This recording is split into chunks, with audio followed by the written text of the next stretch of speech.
You are looking at Julian's pronunciation guide, where we look at how to pronounce better some of the most mispronounced words in the world, like this other curious word. But how do you say what you're looking for today? Let's learn once and for all how to pronounce this word correctly in English. If you want to learn more confusing vocabulary from science, plant names in particular, biology, stay tuned. I've got more videos for you want to learn from. Epiphytes is how it is pronounced. Let's break it down.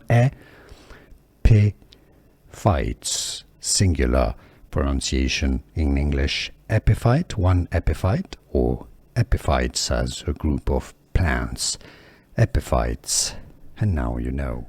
Here are more videos on how to pronounce more confusing words and names too many mispronounced. Like this video if you found it useful. I appreciate your support. I'll see you soon and thanks for watching.